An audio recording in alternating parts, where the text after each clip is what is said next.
Boa noite, eu sou Carla Albuquerque e junto com Beto Ribeiro somos os diretores do canal Operação Policial. Na noite de hoje nós vamos trazer um caso que vocês pediram, vocês escolheram, é o caso do massacre de Suzano.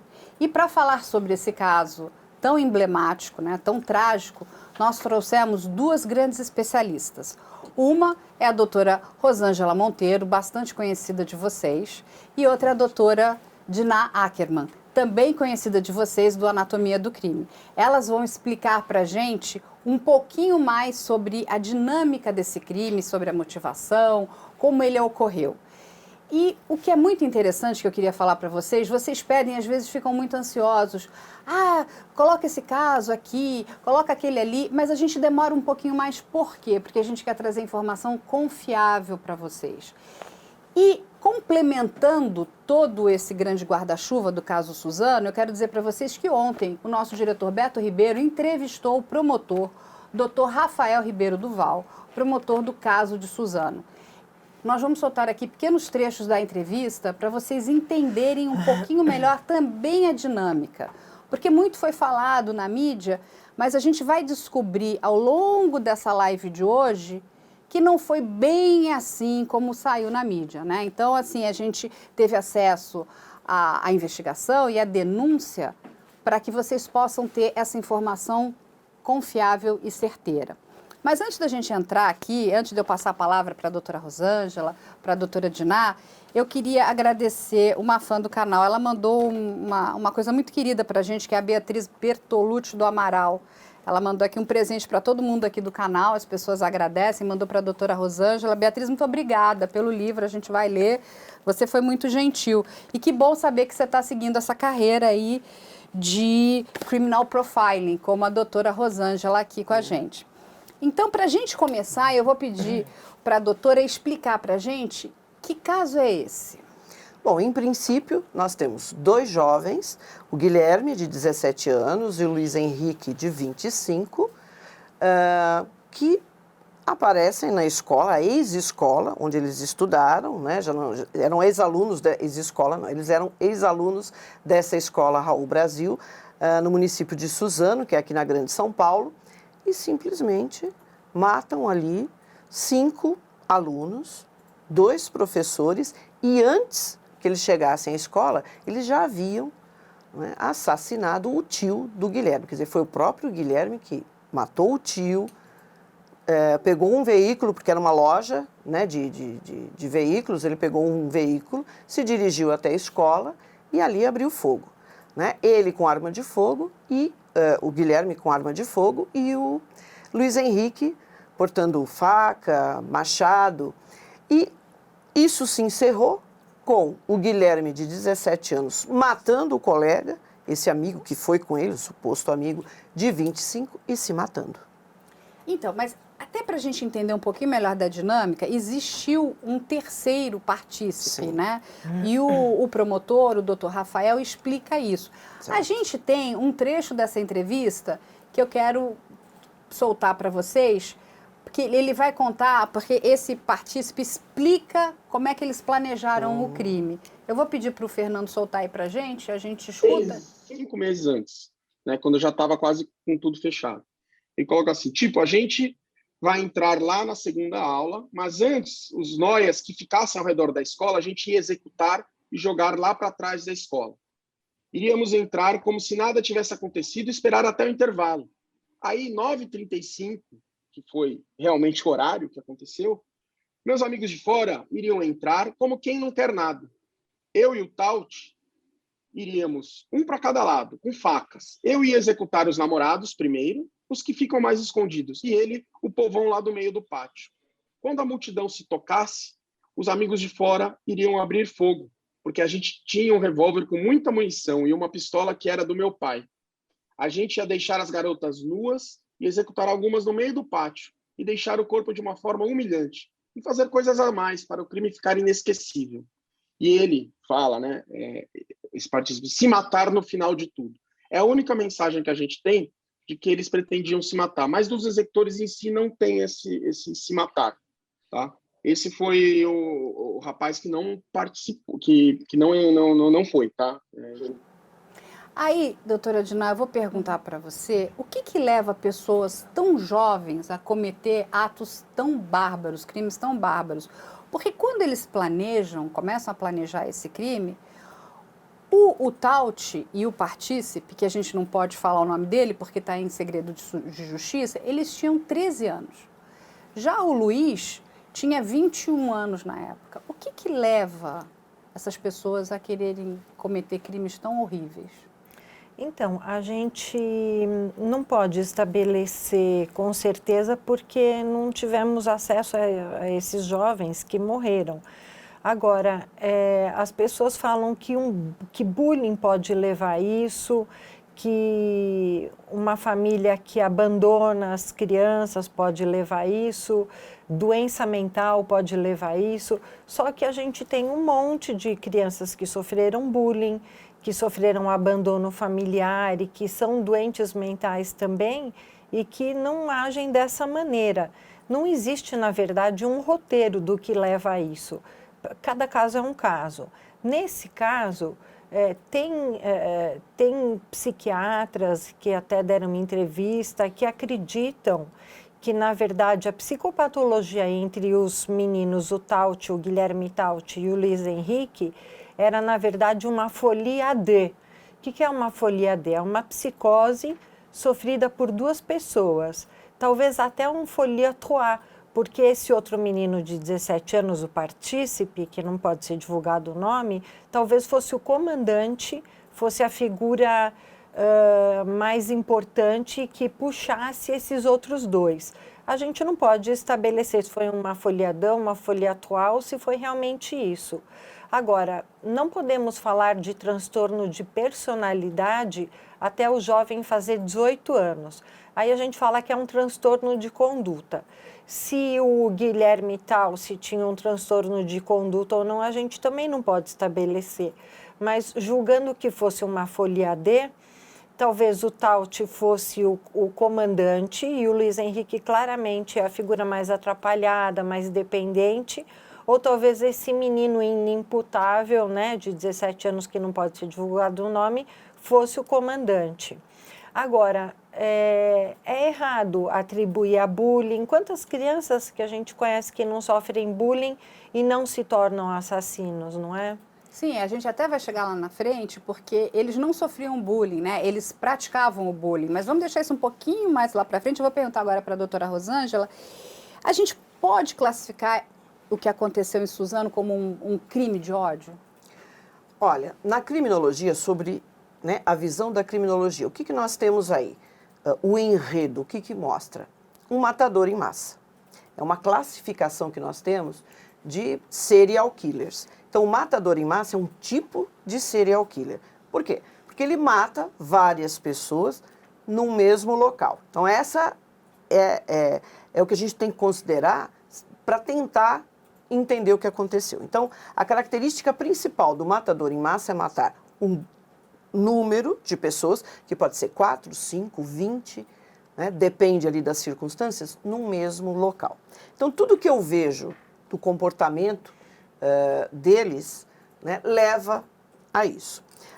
A doutora comentou aqui a folie AD, que é um estado psicótico envolvido por duas pessoas, tal. Então, qual é a base disso? Em geral, a gente não pode determinar, porque nós não tivemos acesso, né, aos jovens, nem aos participantes, para poder bater o martelo aqui e falar, não, é isso. Mas o que tem por aí, né? O que a gente percebe que é um surto psicótico pode estar ligado a uma personalidade esquizoide ou esquizofrênica, né? Então, é muito comum, independente se ocorria bullying ou não, é muito recorrente. Esses matadores, quando tem oportunidade, né, de nós conversarmos com eles, se eles sobrevivem, porque faz parte também do roteiro, eles se matarem no final. Então, a gente vê um padrão de comportamento aí muito exato, né? Em geral, matam alguém próximo, pode ser a mãe, o pai, o padrasto. No caso, foi o tio. Vão para um local que pode ser uma escola, pode ser um cinema, pode ser um teatro, pode ser um local onde as pessoas estão andando num calçadão, né? Depende. E aí, o final, depois que eles entendem que eles já fizeram o suficiente, eles cometem o suicídio, né? Então, a gente percebe que tem um padrão de comportamento. Se nós levarmos em conta, como a doutora mesmo disse, mas será que eles sofriam bullying? Ou eles eram maltratados na escola? Ou as professoras? Pode ser que sim. Claro que são elementos importantes para a gente entender a personalidade desses jovens. Mas não necessariamente, porque uma das características dessa personalidade esquizoide, o que é? A paranoia. Então, eles sempre estão achando que o professor não gosta de mim, ele me persegue, é o meu chefe, é o fulano. E isso pode não corresponder à realidade, porque a paranoia, a ideação paranoia, ela é um sintoma psicótico. Ela não tem razão, isso existe só na mente dele. Então, dá para a gente perceber um padrão. Eu já poderia até falar, olha, isso é um matador em massa. Realmente é bem característico. Nós já tivemos outros aqui no Brasil e é muito recorrente. Nós observamos muitos nos Estados Unidos e nós já temos um número significativo de casos aqui. E aí, quando a gente, né, pensa nesse caso, o Taut, ele se inspira no ataque de Columbine, que aconteceu em 1999 nos Estados Unidos. Tá? Foi levantado na investigação que eles começam a planejar o crime em 2015. Esse Taut, na época, tinha 13 anos. E junto com o partícipe, tudo leva a crer que eles eram, talvez, a mente, né, que bolou esse grande crime. Aí, doutora Janela, eu vou te fazer a seguinte pergunta. Esses menores, eles parecem ter mais ascendência sobre esse mais velho. Esse mais velho era o elo mais fraco dessa... Ele era um peão para esses dois menores. Como é que ele entra nessa história? Porque ele era, né, vamos dizer, mais velho do que os outros dois. Então, aparentemente, ele era o elo mais fraco mesmo. O Taut, o Guilherme Taut e o Luiz Henrique, que é esse mais velho, parece que eles eram amigos de infância e eram vizinhos. A história familiar do Guilherme é uma história triste. Ele foi filho de uma moça drogadita e ele foi criado pelos avós. E o Luiz Henrique parece que tem uma família mais estruturada. Ele morava na casa, acho que, se não me engano, com o avô, com os irmãos e os pais. Mas, apesar disso, o Guilherme parece ter ascendência sobre o Luiz Henrique. Então, parece que o Luiz Henrique era realmente o elo mais fraco dessa história. E aí, tem um dado importante que é uma professora, né? Essa professora, ela é uma peça importante dentro desse grande quebra-cabeça. E aí eu vou pedir para o Fernando soltar também o vídeo do promotor, que ele explica a importância da ação dessa professora dentro da investigação. A gente começou a investigação com uma professora que espontaneamente tinha uma sala, os dois lá, a gente não sabia nem a motivação deles, e uma professora compareceu na Polícia Civil levando um desenho de um dos alunos, que não era um dos executores, e falando, olha, tinha um aluno aqui que era muito próximo dos dois, e ele fez uma vez um desenho muito estranho, recente, pouco tempo antes, um massacre, ilustrando que ia ter um massacre. Só que na hora a professora até chamou a coordenação, a pedagogia, mas para fazer algum tipo de tratamento, achando que aquilo era algo meramente ilustrativo, né? E não era, né? Então aí a gente já descobriu o primeiro partícipe, né? Que foi esse menor, e aí fomos para cima dele, e aí que eu falei, a gente pegou os celulares dos executores dele, quebramos o sigilo, fomos atrás de mensagens trocadas. Eles não tinham grandes tecnologias, não acessavam Deep Web, Dark Web, como foi por alguns veículos até noticiado, mas eles trocavam mensagens e através das mensagens a gente foi construindo e entendendo por que eles fizeram aquilo e quem participou daquilo. Esse adolescente, que não é mais adolescente, está internado na Fundação Casa até hoje, ele tinha uma participação direta. Ele ajudou a planejar, ele treinou tiro com os executores, só que por um motivo que a gente não conseguiu descortinar, ele não foi aquele dia. Mas era para ele ir, inclusive em uma das mensagens trocadas, ele seria aquele que estupraria as vítimas, né? A ideia deles não era fazer algo, segundo as mensagens, tão tenebroso, Eles queriam superar, né, a Columbine, isso era a motivação deles. Queremos superar o massacre realizado em Columbine. Que a participação desse adolescente, que está sob segredo de justiça, então eu evito até falar o nome dele, era, segundo a mensagem que ele trocou com um deles, ele seria aquele que queria estuprar. Né, mas ele ajudou a planejar e tudo, e por isso ele foi incluído aí por nós do Ministério Público como partícipe também, teve uma participação moral, ele instigou, planejou, auxiliou, e não foi lá executar, e ele nega, tá? Eu mesmo conversei pessoalmente com ele por 2 vezes, nega, diz que eram muito amigos, mas que não tinha envolvimento, mas não foi o que revelou as mensagens que a gente conseguiu. E esse terceiro era muito próximo dos executores. E ele mandou uma mensagem no dia que aconteceu, uma mensagem para uma professora, né, essa mensagem tem no processo, dizendo que sabia que ele ia fazer isso. Eu sabia que ele ia fazer isso mesmo. E até a professora tem essa conversa, fala para ele, nossa, mas você não está chocado com o que aconteceu? Ele, não. Para mim é absolutamente normal e isso chocou a professora. E essa mesma professora lembrou, né? Pegou esse desenho e falou, mas uma dinâmica feita meses, salvo engano, meses antes, ele representou isso. E aí levou na polícia. Ele trocou essas mensagens comigo. Você vê como as investigações, às vezes, a gente precisa muito das pessoas mesmo que saibam de coisas. É ela que deu início e trouxe. Esse terceiro aqui mandou essas mensagens para mim e deu e fez esse desenho meses atrás numa dinâmica. E aí isso despertou todo. E o desenho tinha o quê? O que o desenho tinha mesmo? Representava um massacre, né? Pessoas mortas com sangue, com machados.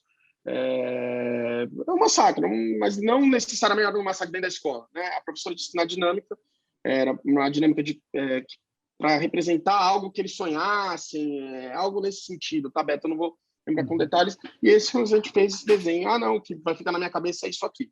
A professora na época ela levou a direção, tudo, mas não despertou nada mais, nenhuma investigação, mas nem chegou ao Ministério Público, tampouco às autoridades. Esse tipo de desenho que foi entendido na época como uma brincadeira de muito mau gosto, né? Não como algo que eles estavam planejando.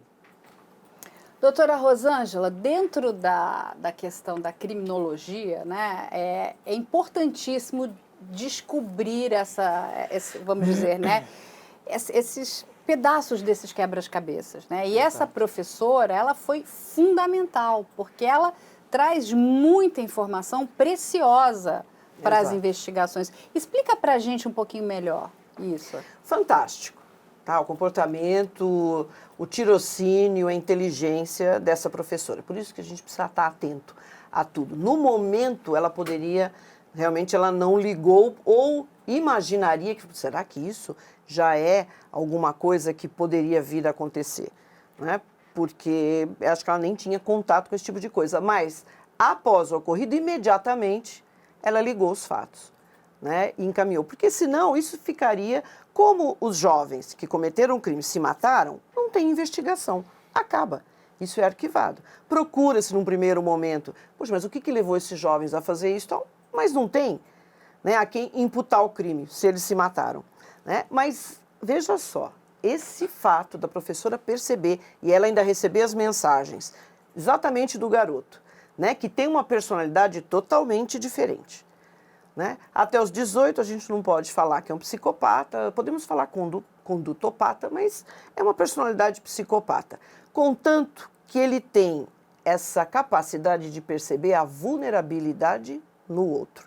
E pessoas que são dadas, ou que têm uma personalidade esquizoide, ou que têm até um fundo de esquizofrenia, ou que são sugestionáveis, elas são muito vulneráveis. Então, o que parece aí é a história do garoto que a gente não pode identificar, que era muito amigo dos outros dois, que bolou tudo isso. Agora, por que ele não participou? Ele não queria participar. Ele queria ver o resultado, né? E, na verdade, o que ele estava pretendendo? Insuflar os outros dois a realizar. E ele não se sujar. Veja só que interessante a diferença. Ele que falava em estupro. Tá? Porque Isso. o indivíduo que está num surto psicótico, ele está tão envolvido pelos delírios, pela alucinação, que ele não está pensando em sexo nem nada, ele está pensando naquela vingança, né? No que ele acha que ele tem que resolver, porque ele sofreu uma série de ofensas, de bullying, seja lá o que ele criou, ele não está preocupado. Não, eu vou deixar as meninas numa posição humilhante. Isso já é racional. O indivíduo que está no surto psicótico, o que menos ele faz é ser racional.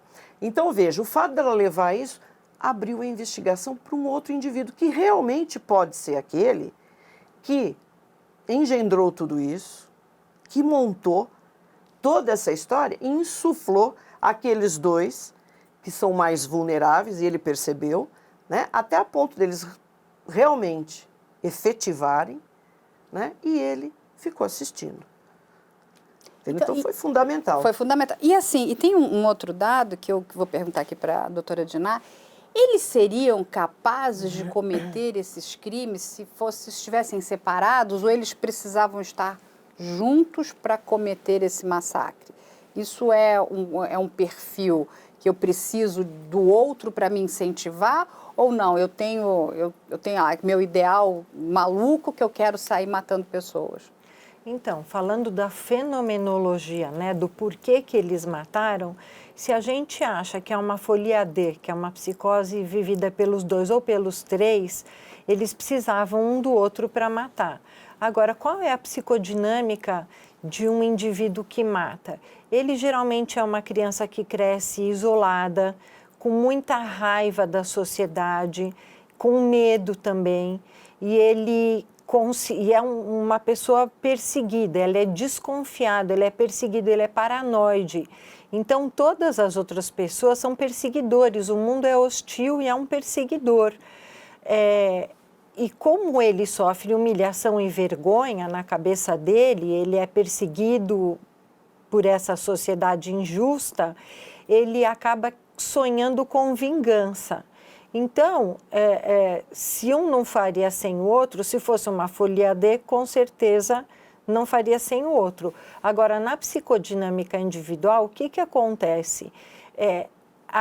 O elemento que comete o crime, ele, por falta de flexibilidade mental, ele vai se envolvendo nesse pensamento vicioso de medo, vergonha e muita raiva. Você até numa pergunta anterior perguntou se é um crime de ódio. De fato, são crianças, são jovens que têm muita raiva da sociedade, eles são desconfiados e paranoides. E, na verdade, o crime é uma tentativa de refazer uma justiça social, porque eles se sentem alvos de injustiça. E a morte, a vingança e a morte seria um restaurador de um poder. Então, eles se sentem como heróis nesse suicídio e nessa vingança, que, de fato, eles restaurariam essa justiça social. Agora, esse ódio todo, né, ele não seria perceptível a essas famílias, por mais simples que elas fossem, ou sei lá, os pais são super ocupados, trabalham muito, porque é um ódio num nível bastante elevado. É difícil de perceber isso? Eles conseguem esconder tão bem isso? São crianças muito quietas, né? Eles eram muito amigos e estavam sempre juntos. E eles iam de 3 a 4 vezes por semana juntos numa lan house, jogar videogame. O papel dos videogames também é questionado. Será que eles jogavam videogames de combate, de tiros, de luta, de guerra? Será que os videogames induzem a violência? Também é claro que não, porque tantos jovens jogam videogames, sim, né? E não viram assassinos em série. Mas no caso do Guilherme Tauci, ele foi criado pelos avós, eles eram muito ausentes, ele ficava muito com esse outro menino, Luiz Henrique. Então, é possível que eles disfarçassem, são crianças muito isoladas da sociedade. E tem até estudos de personalidade, psicológicos, que acreditam que são crianças que sofreram nessa fase da primeira infância um abandono parental, né? Tem teorias mais complicadas, mas são crianças que sofreram abandono, então são crianças muito isoladas e que camuflam muito bem o ódio que sentem, fica tudo muito intrapsíquico, fica muito para dentro. Só para complementar, tem muito sofrimento no caso desses matadores em massa, tá? Que é diferente do caso de matadores que são psicopatas ou outras psicopatologias. Tem sempre muito sofrimento. Então a gente pode até questionar essa parte cultural. Ainda tem um estigma muito grande com relação às psicopatologias, às doenças mentais. Então é muito mais difícil uma pessoa enfrentar, aceitar, enxergar, do que se falar, olha, eu tenho um tumor, ou eu tenho qualquer outro tipo de doença. As doenças psiquiátricas, né, ainda tem muito estigma. Então tem até uma parte assim das pessoas não quererem enxergar isso. Claro que já faz parte da personalidade dessas crianças serem taciturnas, né? Não são crianças que ficam aí, não são expansivas e demonstram sentimento o tempo todo. Não que elas não tenham. Tem muita dor, tem muito sofrimento, então veja a diferença com o psicopata, cuja as emoções são todas superficiais. Neste caso, apesar de ocorrer no final, né, o desenvolvimento de toda essa história ser algo muito ruim, porque pessoas são mortas que não tinham necessidade para isso, né, tem muito sofrimento por parte deles. Agora, só para complementar, o que eu observo nesses dois? Apesar de ter aí um garoto, um rapaz, né, já é um homem, de 25 anos, o de 17, ele demonstra ser muito mais determinado. Entendeu? Na dinâmica, muito mais determinado. Contanto que ele mata, o de 25, depois que ele matou e sentiu, não, é o suficiente, ou já estava numa situação que ele fala, bom, eu tenho que resolver isso agora, não tem condição de eu matar mais um pouco, ele mata o de 25 e se mata. Então veja a determinação desse jovem. Ele foi para lá para justamente fazer isso, né? E é aquilo de vingança mesmo, o pensamento é esse. A paranoia leva a isso.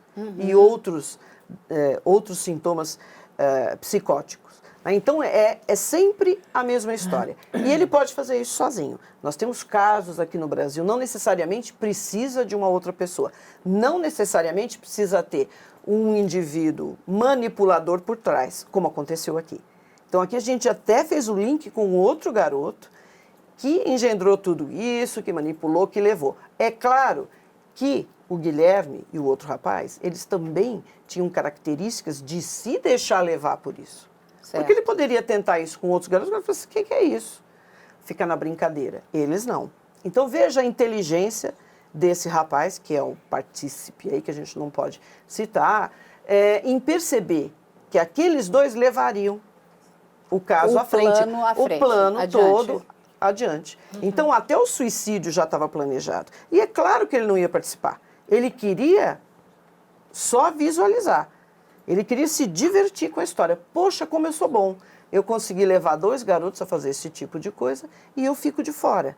Claro que foi traído pelo desenho, que ele quis já mostrar para o professor para perceber qual é a reação, se iam perceber esse tipo de coisa, e as mensagens, né? Todas que ele passou querendo sair fora. Não, eu sabia, mas eu não podia fazer nada tal. Né? Sim, e muito na época foi levantado se existiria uma participação, né, da Deep Web, né? Então a polícia investigou muito isso, né? A promotoria investigou se eles teriam tido uma ajuda externa, né? E foi levantado que isso não aconteceu. Então temos aí também o vídeo do promotor que explica pra gente que esses 3 planejaram tudo do começo ao fim. E assim, toda ajuda externa foi descartada. Eles planejaram, e aí ele vai explicar para a gente que isso começa em 2015, em 2017 é quando eles vão ali e compram a primeira arma, e 2019 é quando eles vão ao ato em si, né? Mas que tudo ficou ali naquela trindade, naqueles 3. Existiu, parece que um 4º participante, mas na verdade ele não é um participante, ele entra ali, ele era amigo do partícipe, ele nem era amigo dos outros 2, certo. E que quando a polícia também, inclusive, vai investigar, consegue eliminar ele da cena do crime. Ele realmente não teve participação ativa, ele achava que aquilo era uma brincadeira, inclusive uma brincadeira de péssimo gosto. Então ele foi descartado. Então, só para a gente deixar claro que o promotor ele vai explicar para a gente que eles não tiveram ajuda externa. Solta o vídeo aí para a gente. Noticiado isso, mas não teve, tá? Não chegamos a essa conclusão de que Deep Web teve envolvimento, Dogolachan, foi divulgado, que eles participavam desses grupos e que esses grupos... Porque se fosse assim, eles não teriam tanta dificuldade ao acesso à arma como tiveram. Eles demoraram para conseguir as munições. O que aconteceu foi que após o ocorrido, após o massacre, a Deep Web, tem a Dark Web também, que é um pouquinho abaixo, mas a gente ficou mais na investigação da Deep Web. Repercutiu o que aconteceu, muitos chamaram a autoria para si, essas pessoas que se escondem atrás da Deep Web. Inclusive recebi ameaças de Deep Web nesse meio tempo, porque são as pessoas que falam, mas eles não organizaram e não fizeram isso. Tem uma mensagem, deixa eu ler uma mensagem deles aqui, em relação ao massacre, que foi a repercussão deles, que a gente printou.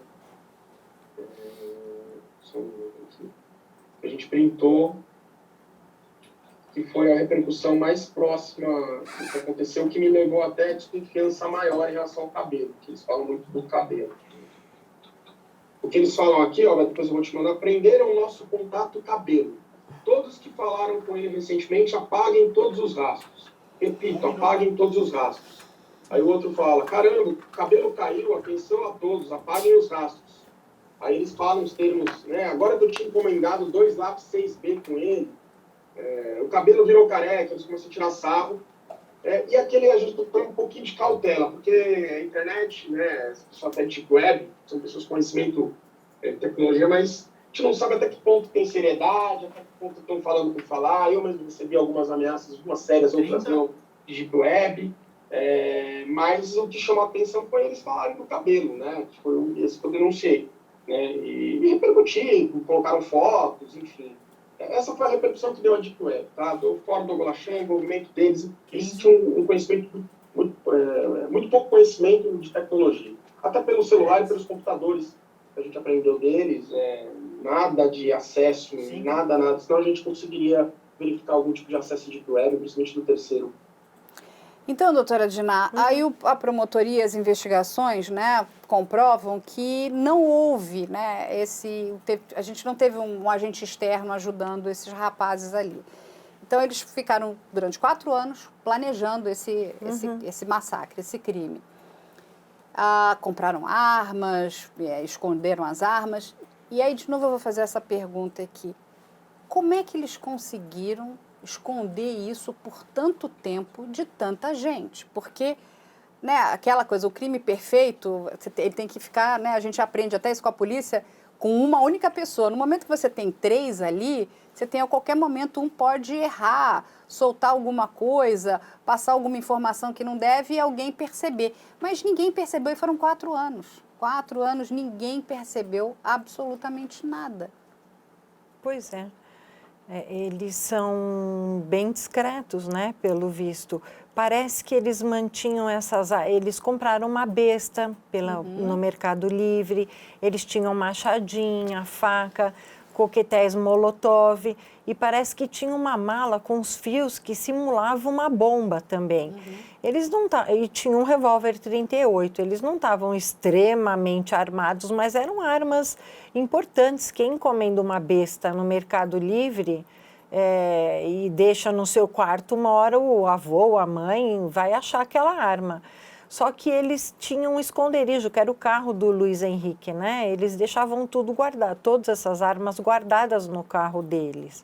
E eu acho que eles tinham um pacto severo entre eles, Eles provavelmente só conversavam entre eles, só vivenciavam essa realidade entre eles. É como se uma personalidade entrasse na outra. Eles estivessem delirando todos juntos, Porque, de fato, eles não deram bandeira e ninguém desconfiou. E eu acho que a vida passa no dia a dia, os pais ocupados, você trabalha, é difícil olhar para as crianças e verem realmente o que elas estão fazendo. O Guilherme Talci foi criado pelos avós, que provavelmente nem imaginavam numa possibilidade dessas. O fato é que eles conseguiram por 4 anos, se programar e esconder. Eu tinha uma informação dos sites que eu li que era 1 ano e meio de programação, mas você está me contando de um tempo mais Sim. arrastado até. A promotoria levanta que, assim, o primeiro ato é em 2015, aí a primeira compra é em 2017, até chegar em 2019. E, inclusive, essa linha do tempo que foi levantada pela investigação aqui, né, doutora Rosângela, é que mostra que não teve essa influência externa. Certo. Porque talvez se eles tivessem, né, o que o promotor explica ali, tivesse essa influência externa, talvez tudo teria sido mais rápido. Mas como eles não tiveram isso, Exato. e eles não tinham muito acesso a dinheiro, então, porque eles vão comprando, né, a munição, acho que é ao longo de alguns anos, enfim, desses 2 anos, de 17 a 19, eles acumulam, porque eles chegam na escola bastante armados, assim, eles tinham muita munição. Sim. Então, não é isso, doutora? Eles amadureceram. É um período de amadurecimento. Mesmo porque o Guilherme, quando isso começou, ele tinha 13 anos. Não que isso não aconteça, tá? Até com garotos de 13, 14 anos que tem esse tipo de comportamento e chegam a matar várias pessoas e tal.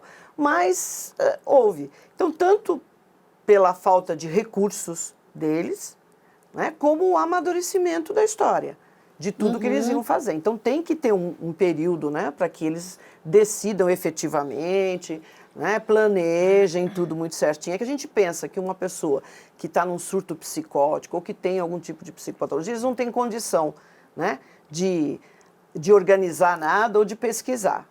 Pelo contrário.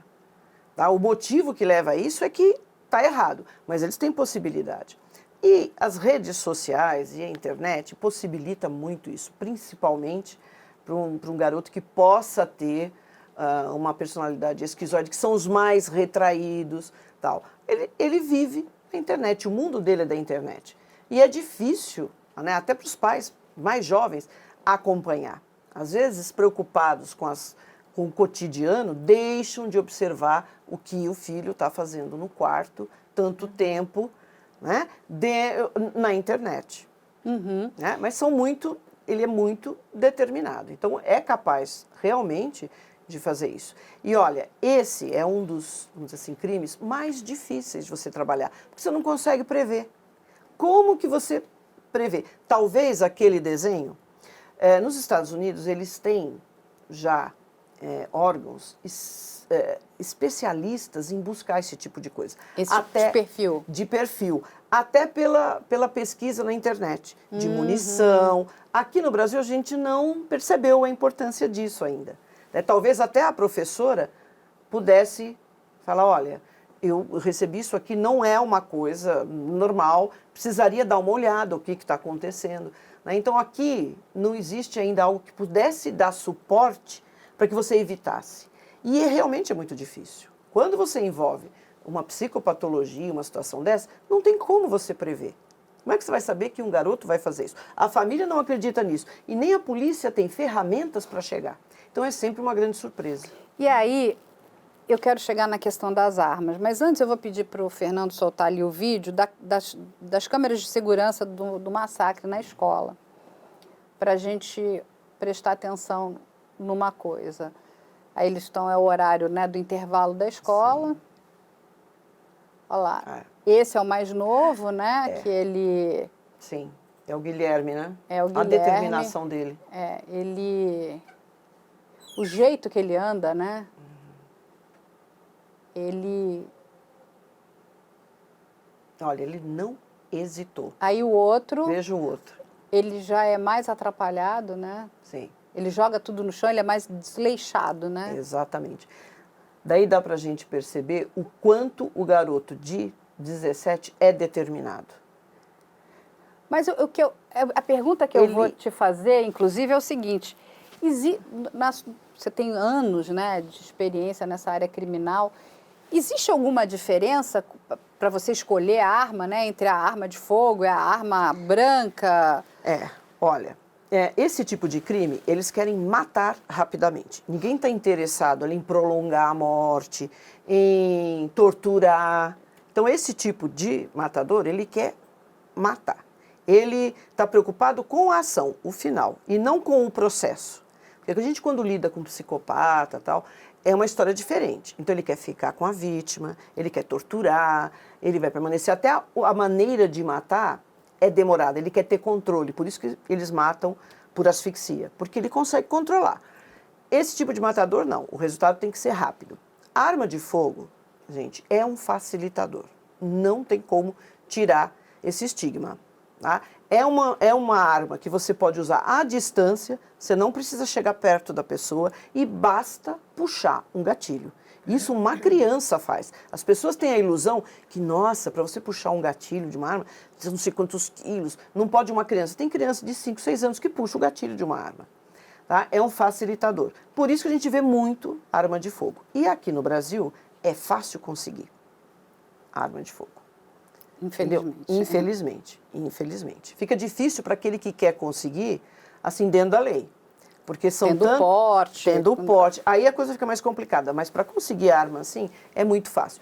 Então, a arma de fogo é um facilitador, não tenha dúvida. No entanto, esse tipo de personalidade, esse tipo de situação, o indivíduo está disposto, ele está num surto psicótico, ele tem já uma personalidade esquizoide e está nesse surto, se ele não tiver arma de fogo, ele vai usar qualquer outra coisa.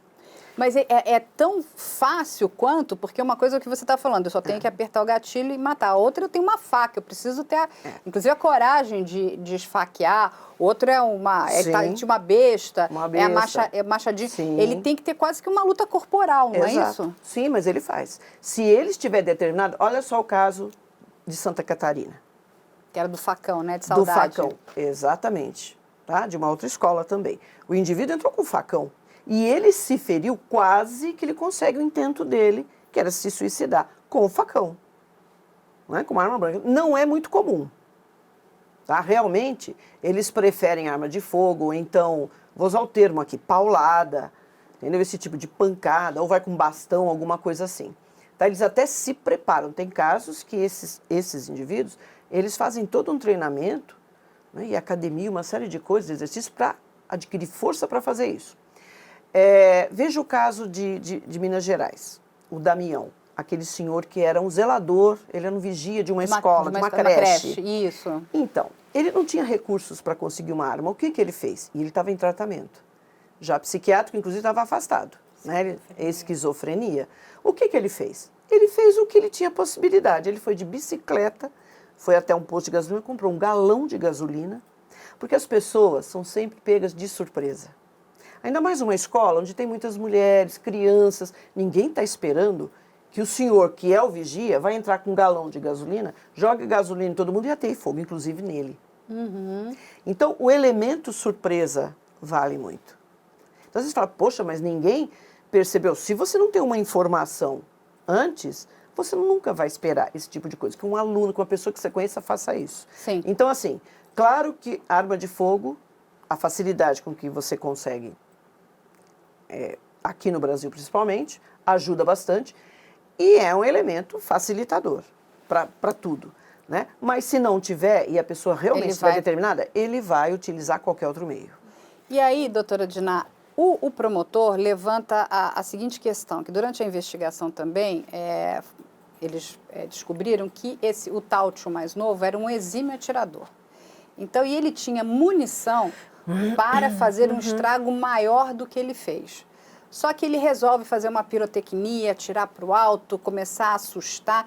Aí eu vou te perguntar, olhando esse perfil dele, ele queria um palco, né? Era quase que um show, não é isso? Porque não era só matar, ele tinha que...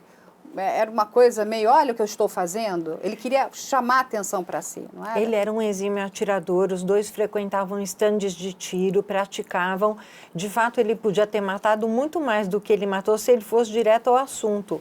Mas parece que ele se comportou como se ele estivesse jogando um papel de herói, né? Como se ele fosse um mocinho. Tanto que antes de começar os crimes, ele postou fotos de si próprio na internet, Eles foram paramentados com roupas dramáticas, com a máscara de caveira e coturnos, roupas pretas, principalmente o Guilherme. Então parece que ele estava atuando um papel de herói, é como se ele fosse um cowboy, um mocinho, uma pessoa que estivesse resgatando, né? É o que eu te falei, é a morte heróica, é o homicídio heróico, né? E ele fez essa pirotecnia de atirar para cima, de postar fotos. Parece um showman mesmo, a impressão que dá é essa. Ele estava exercendo um papel de herói, vítima de uma sociedade desqualificadora. E aí, de novo, né, muito se disse na época que o elemento mais velho é que deveria ser o elo mais forte ali, né? Até porque, enfim, ele estava com as armas mais frias, no sentido ele tinha a machadinha, que você precisava, vamos dizer, ter uma frieza maior. E a gente vê, por tudo que a investigação levantou, que o elo mais forte era o mais novo, não é isso? Novo, exatamente. E aí eu vou te perguntar, mas será que esse elo, o mais forte, não foi esse outro partícipe que nem chegou a estar ali na cena do crime? Olha, diante das informações que nós recebemos, né, que é até surpreendente, nós não, nesses crimes de matadores em massa, em geral não existe aí essa terceira pessoa que cria toda essa situação. Mas aqui é interessante, tá? O elo, sem dúvida, o elo forte desse caso aqui é esse partícipe, o outro garoto de 17 anos também, que fomentou, que organizou, que criou toda essa situação. E ele teve a percepção muito apurada, né, para passar isso justamente para pessoas frágeis. Porque, não obstante a máscara, a roupa preta, o lenço de caveira, são fracos. Contanto que ele precisa disso para passar uma ideia de vingança, de heroísmo, e o suicídio faz parte disso, por incrível que pareça. Fala, poxa, mas o indivíduo ele quer passar por herói e no final é o sacrifício. Ele se sacrificou por essa causa.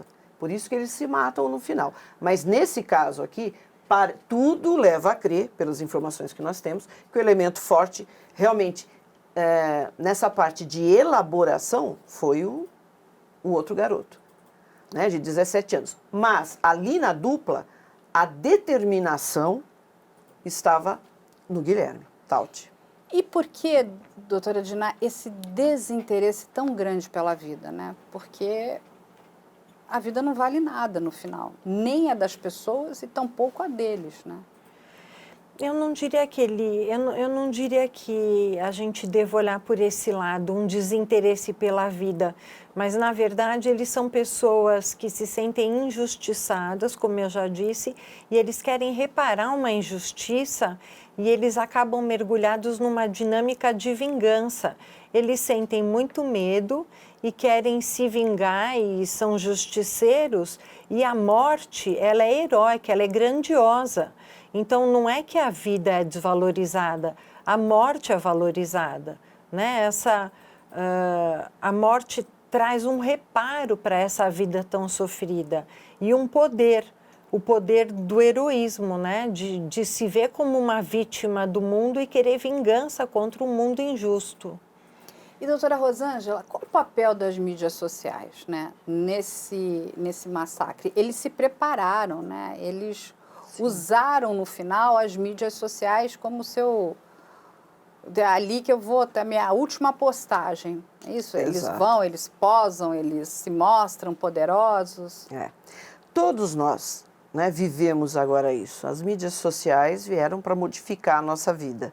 Você pode ver que as pessoas todas se preocupam em colocar, né, hoje eu estou aqui, estou jantando, estou não sei aonde, estou com alguém, sorrindo. E sempre quando vem alguma postagem diferente, as pessoas, não lava a roupa suja, né? Aqui não é lugar para você fazer isso, você tem que resolver longe.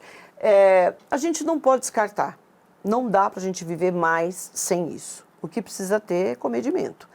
Agora, o controle por parte de pais e de responsáveis é importante. Claro que você não vai alijar o seu filho do contato com isso, porque o mundo está assim. Não tem como você ficar fora. Nós, inclusive, estamos aqui, pelo YouTube, né? Passando Sim. isso. Não dá para você descartar. Mas a gente precisa atentar, principalmente para crianças e jovens que têm essa característica mais introvertida, taciturna, né? Claro que uma infância abusiva, negligenciada, influencia. Mas nós temos casos também que não ocorre isso. E o indivíduo resvala por esse caminho, né? Por quê? Porque ele está envolvido nesse delírio e ele entende que ele está sendo injustiçado de alguma maneira. E isso aparece, não é no momento em que ele elabora ou comete o crime. Isso acontece antes. E aí a gente precisa estar atento, né? E é claro que a mídia social, o computador é maravilhoso. Hoje em dia o celular, você não precisa nem do computador. Porque o celular é um mundo na tua mão. Exatamente. Quer dizer, o que ele tinha de função de telefone é o que menos a gente usa, né? Então ali você tem o mundo, fica você ali, em contato com quem você quiser, e as pessoas ao redor não estão sabendo o que está acontecendo, né? Então sempre existem sinais. Não é assim, eu acordo hoje, eu vou matar todo mundo na escola. Não é assim, hoje eu acordei psicopata. Não é, hoje eu acordei esquizofrênico. Não tem isso. Isso é um processo. Aparece na infância? Aparece. Por isso que os pais precisam ter conhecimento disso, os professores, né? Para perceber que alguma coisa não vai bem ali.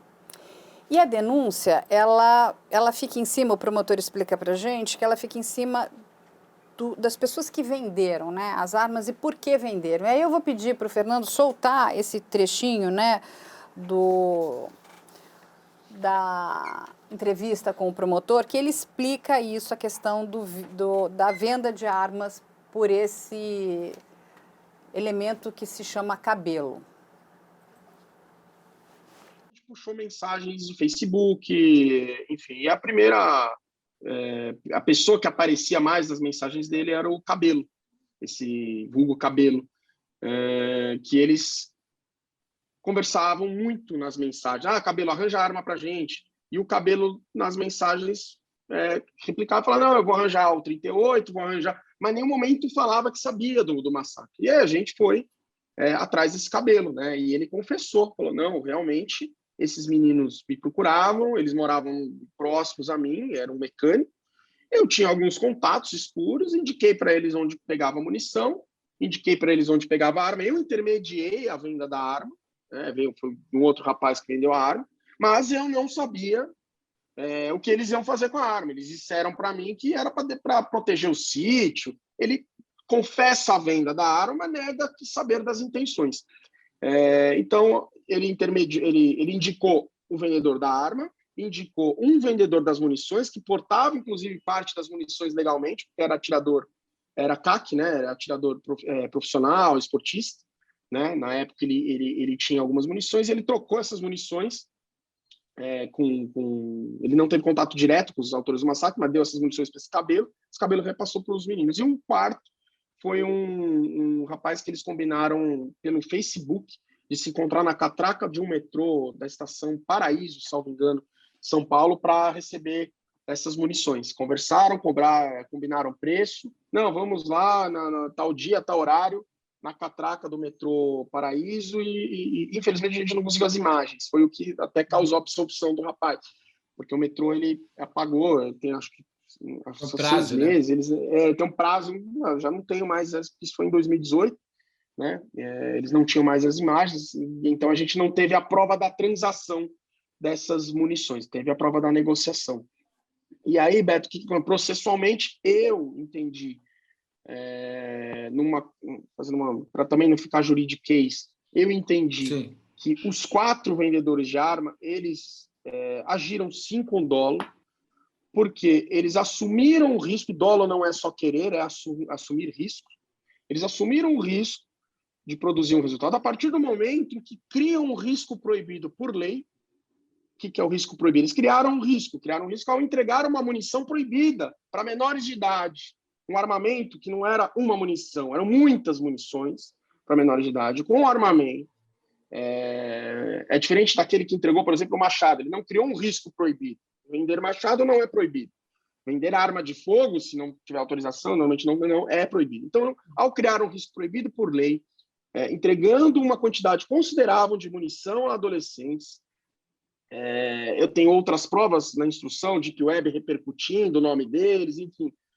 Entendi que eles agiram sim com dolo e, por isso, deveriam ser julgados no tribunal do júri, porque o tribunal do júri, Beto, ele é um tribunal que não tem o juridiquês, a gente não privilegia o jurídico, a gente privilegia o cívico. Então, eu queria que a sociedade de Suzano indicasse aquele que entrega arma de fogo de forma proibida, dessa forma para esse menor, porque eles alegam que não sabia. Eu não estou falando que eles sabiam. Eu simplesmente falo, eles deveriam saber. Não que ia ter um massacre, ninguém sabia que ia ter um massacre. É um resultado muito imprevisível. Mas eles devem, sim, responder pelo resultado, são responsáveis por isso. Essa foi a minha tese colocada de uma forma bem resumida. Só que o juiz de primeira instância entendeu que não. Falou, não vou colocar isso em plenário, por entender que há ausência de dolo. Exato. Doutora Rosângela, com toda a sua experiência na área criminal, o promotor explica aqui na tese dele a importância desse cabelo, né, na venda dessas armas para esses menores de idade. Inclusive, ele pede, né, para que esse elemento vá à júri popular. Ele acredita que, se ele não tivesse vendido essas armas, talvez esse massacre tivesse sido interrompido ou não acontecido. Você acredita que não, que eles já estavam, né, com a ideia formada e eles iam, de alguma forma, eles iam chegar às vias de fato. Sim. Mas vamos voltar de novo a essa questão das armas e vender armas para menores de idade. Isso é uma coisa bastante preocupante. O que o promotor fala ali, ele tem uma certa razão. Não é isso? Eu concordo plenamente com ele. Porque você vender uma arma para menor, não é você está vendendo uma bala para ela. Uma balinha, um chocolate ou qualquer outra coisa, uma bola. Poxa, é uma arma de fogo. A gente sabe o resultado, né, de quem está com uma arma de fogo. Então, você vender para o menor, que já é proibido isso, né, não deveria acontecer esse tipo de transação. Então, é claro que o indivíduo deveria ser responsabilizado. É o que ele falou, ele poderia não saber exatamente para que os garotos de 17 anos queriam uma arma de fogo. Mas ele, até por ser um comerciante de armas, está ligado a outra pessoa que é um colecionador e etc., eles já sabem do resultado disso. O que um garoto de 17 anos pretende fazer com uma arma de fogo? Pôr na parede? Então, é o tal do risco, né? Ele já deveria saber. Então, você não precisa necessariamente, mas eu não sabia o que eles iam fazer. Poxa, mas você está vendendo uma arma de fogo para um adolescente? O que esse menino pretende? Você já sabe qual é a intenção dele. No mínimo, ele vai usar para assaltar. Até porque se ele fosse uma pessoa séria, ele iria... Quando você vende uma arma, você tem que informar as autoridades que você está vendendo uma arma de fogo. Mas não é ele isso? nem poderia vender. Aí Porque já começou errado. Ele não pode, menor de idade não pode comprar uma arma. Então, no fundo, ele sabia que aquilo não era para uma coisa... Ele poderia não ter o alcance de falar, poxa, será que esse garoto vai matar, né, os professores, os alunos na sala de aula? Mas boa coisa não é, porque adolescente não tem que estar com arma de fogo. E adulto também, a não ser que tenha um motivo claro, específico, para defesa, ou é policial. Arma de fogo não tem que estar na mão de qualquer pessoa. Principalmente menor de idade. Se um menor de idade me procura e fala, eu estou querendo uma arma de fogo. Eu chego e falo assim, tudo bem, eu vou vender. Não, você já presume o que vai acontecer. Né? Ele pode utilizar isso para assaltar, ele pode utilizar isso para matar a família, ele pode utilizar isso para matar uma namoradinha que não quer mais namorar com ele. Então você já sabe o resultado. Ninguém tem uma arma de fogo para pôr na parede. E fica principalmente garotos de 17 anos. Então, deveria. É o que eu comentei com você. Difícil. Mas seria um bom começo para as pessoas, né, passarem a ser responsabilizadas. Porque esse é o nosso maior problema. Por isso essa sensação de impunidade. Eu concordo plenamente com o promotor, mas eu não acredito que isso vá adiante. Eu gostaria de ver esse tipo de resultado. Desses indivíduos, o cabelo ou outro, estarem respondendo por isso, em júri popular. Porque não tem justificativa. Tá? Esse negócio dele alegar, eu não poderia imaginar que ele fosse fazer isso. Tá bom, o que ele vai fazer com uma arma de fogo? matar a namoradinha que não quer, matar o desafeto da escola porque brigou e ele apanhou. N possibilidades. Tá? Então, não tem justificativa. Mas veja, um juiz já entendeu que não houve o dolo ali. Não, mas você não precisa estar diretamente relacionado. Ah, eu vou vender essa arma para esse garoto porque ele vai matar fulano. Não precisa. Você já tem essa suposição. Que uma arma de fogo na mão de um adolescente, de uma criança, boa coisa não dá. Então, eu gostaria, concordo plenamente com ele, deveriam ser responsabilizados, deveriam ir a júri. Claro que o fato dele não vender arma não quer dizer que eles não realizassem esse ato extremado deles, porque eles poderiam comprar mais besta, pegar faca, eles poderiam usar armas de ocasião. Porque se eles estão determinados, eles pegam a faca de cozinha de onde eles moram, né? Ou qualquer outra coisa, um bastão de beisebol, um pedaço de madeira. Mas a responsabilidade existe, não dá para a gente fingir que não. E doutora Diná, esses adultos que estão aí envolvidos nessa questão das armas, eles têm condição, né, de saber o que eles estão fazendo. Eles não... Porque ali todo o tempo ele fala, não, eu só vendi. Mas, de novo, aquilo não iria para um bom final. Claro. É. E esse Cabelo já era uma pessoa que estava na Deep Web, negociando com sites, com chans, né? Eles chamam channel de chans, ilícitos, já numa Deep Web que não tem regimentos. Então, já era uma pessoa esquerda aí, né? Exatamente, já estava nesse outro viés. Para a gente terminar aqui e entrar nas perguntas, que tem muitas perguntas, eu vou pedir só para soltar o vídeo do trecho do bullying, porque muito se falou também que esses meninos sofriam bullying. E durante as investigações se levantou que eles não sofriam bullying, mas eles praticavam o bullying. E isso é uma questão importante durante a investigação, que traçou melhor o perfil desses, enfim, criminosos. Vamos lá? A gente até viu notícias de que, sofriam bullying. Não, eles eram os que faziam o bullying. Muitos alunos falaram, alguns alunos negros, por exemplo, reclamando que eles eram racistas, né? Alunos homossexuais reclamando que eles eram aqueles que tiravam sarro dos outros e faziam, e tinham uma relação aparentemente, dentro dos relatos, normal na escola, nada que chamasse a atenção para isso. Depois que acontece, né, que as pessoas, ele usava lá uma roupa preta, era estranho, mas durante, nada, que depois as pessoas vão lembrando de detalhezinhos que, realmente ele era, que nem a da professora que eu relatei, né? Tinha esse desenho, aparentemente era uma brincadeira de mau gosto, mas não era, aquilo era a ilustração do que eles iam fazer. Doutora Rosângela, qual é o perfil desses matadores em série? Aí não é só no caso do massacre de Suzano.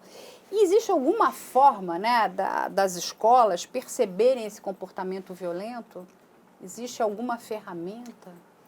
Olha, é interessante. Eu já falei da dificuldade que as famílias têm em observar esse tipo de comportamento, qualquer deles, ou qualquer tipo de psicopatologia que possa envolver a criança. A escola é um elemento fundamental para isso, porque se os professores estão bem treinados, a criança chegou na escola, a dificuldade de se socializar,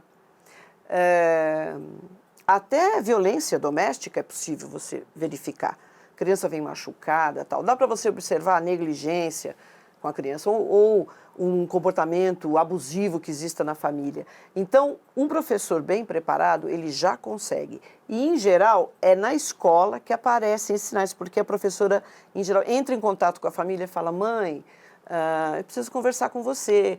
O Juninho, ele fica muito isolado, ele não tem amizade. Ou então, ele tem um comportamento agressivo, ele gosta, ele dá risada em machucar o outro e tal. Então, é possível, sim, na escola, já se observar.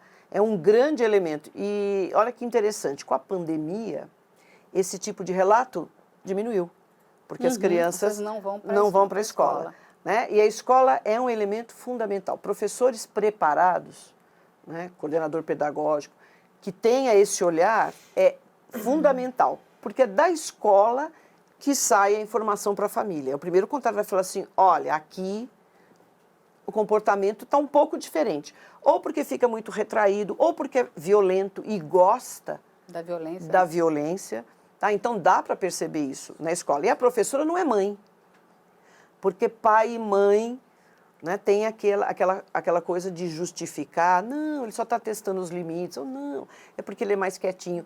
E a coisa passa batida. Mas quando chega na escola, é possível, né, encontrar isso. Então, o que a gente precisa é de professores atentos, preparados, atentos e comprometidos. Porque a gente tem muito profissional aí que não quer se comprometer também. Esse acho que é o grande mal da nossa sociedade. É não se comprometer. É o profissional que não quer se comprometer. E para a gente encerrar aqui, eu vou fazer uma pergunta aqui para a doutora Diná. O nosso diretor aí separou as perguntas que vocês enviaram, a gente já vai passar aqui para elas. Eu vou voltar de novo para o desenho do massacre. O que esse terceiro partícipe, que é o que faz o desenho, ele quis dizer? Ele quis chamar a atenção? Ou aquilo era só para eu vou colocar aqui para ver se alguém vai perceber? Existe alguma coisa mais elaborada? Aquilo é um ato falho? Então, um ato falho, né? Parece até que foi um ato falho, ou que ele quis mandar uma mensagem. Agora, não é uma criança, é um adolescente de 17 anos. Ele, grau de consciência do que ele estava fazendo, ele tinha, né? Se ele tem uma condutopatia, um condutopata, ele pode estar até testando os limites, porque ele tem um grau de onipotência e acha que, na verdade, ele faz o que quer e não vai ser punido. A pessoa que tem essa alteração na conduta, que se transformaria num psicopata, ele tem ausência de culpa, ausência de medo, geralmente ele é frio. Então, talvez ele estivesse jogando um verde, eles nunca acham que vai acontecer nada com eles. São crianças que matam passarinho, que cortam o rabo do gato, que matam gato, que machucam cachorro, que maltratam cachorro, sem grau de culpa nenhuma. Eles não têm uma previsibilidade de que eu vou me dar mal fazendo isso. Eles são pessoas ruins, eles querem fazer atrocidades e maldades e fazem. Ou seja, é a ruindade, né? É a maldade no seu grau extremo. Talvez ele achou que pudesse desenhar o que estava na cabeça dele e não teria consequência nenhuma, porque se ele é um sociopata, ele pode fazer o que ele quer, ele é grandioso e não tem culpa. Não tem empatia, né? Não tem empatia. Não tem escrúpulos, então. Ele desenhou simplesmente. Bom, gente, então agora a gente vai partir para as perguntas. Eu sei que tem várias perguntas ali. O Fernando vai soltar as perguntas para a gente. Então, vamos lá. A primeira é da Mariana Marie. Então, a terceira pessoa era a mente por trás dos dois assassinos? Eu acredito que sim, mas ele escolheu muito bem. Ele teve a capacidade, a percepção, como todo psicopata, né? Como ele é muito racional, não tem emoção, ele consegue visualizar muito bem as falhas, né, do outro. Eu acho que ele contribuiu bastante. Embora, na maioria dos casos, o que nós vemos, esse tipo de matador em massa, ele não precisa de ninguém que fique estimulando, né? Porque isso é em função da própria personalidade dele, do estado psicótico que ele entrou. Aí teve esse elemento diferenciado. É bem interessante esse caso com esse aspecto, porque não tinha ainda os relatos, em geral, ou por falta mesmo de informação ou pela investigação, a gente não vê um outro elemento por trás. Mas Sim. Uma pessoa num estado psicótico, ou que tenha uma personalidade esquizoide ou uma esquizofrenia, ela é vulnerável. Então ela é passível de você manipular. Tá? E esse garoto por trás, ele fez. Mas é assim, tem o indivíduo que provoca, mas tem aquele que é o ideal para ser provocado e para fazer. Então, é uma coisa conjunta. Sim, um precisa do outro, Um precisa do outro. Ele percebeu, falou, bom, é vulnerável. Eu vou montar essa historinha aqui, esses dois vão entrar. Principalmente o Guilherme. E é muito estranho, porque ele não aparece, né? Durante toda a investigação, Mariana, o que o promotor explicou para a gente é que eles conseguem desmontar tudo, né? Todo o plano ali deles. Eles só não conseguem entender, porque o partícipe, né? Ele não dispe, por que ele não aparece? Ele deveria estar lá no dia do massacre, mas ele não vai. Não e vai. porque ele não vai, ele não confessa em nenhum momento, Claro. então a gente não tem essa informação. É o único, vamos dizer assim, o pedacinho do quebra-cabeça que ficou faltando. Mas é o esperado. É claro que ele não ia participar. Ele não ia participar do Ele não massacre. queria. Mas é claro que Ele não. é um Quem tá maestro. ele é o maestro. Quem está movido pela vingança e se veste, e faz, e pega a arma, e É o depois... Guilherme. É o Guilherme.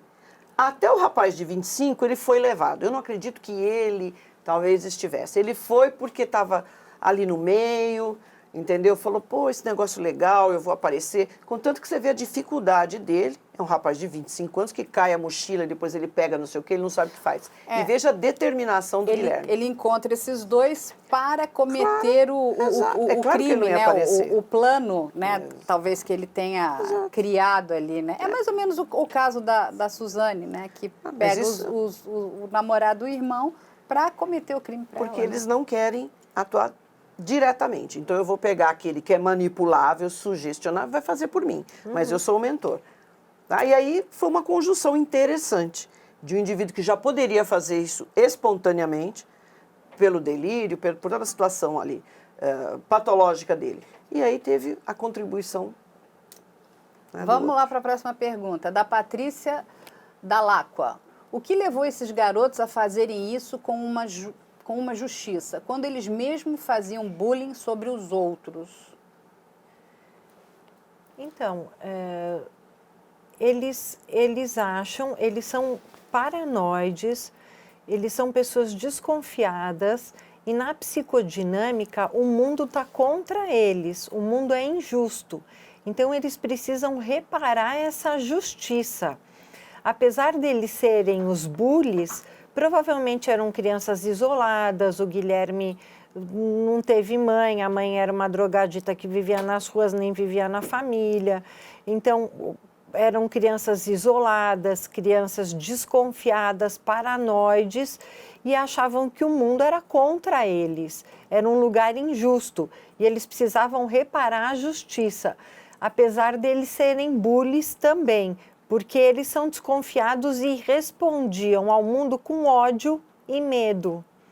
Até essa postura, né, de você ser agressivo é uma postura de defesa, né? Sim. Então, eu não gosto de você, eu não quero você, então eu sou misógino, eu Tenho sou homofóbico, medo eu sou racista, e ódio. porque eu estou me protegendo contra esse, né, esse ambiente externo aí. Esse mundo, eu sou paranoide e o mundo é um lugar muito ruim.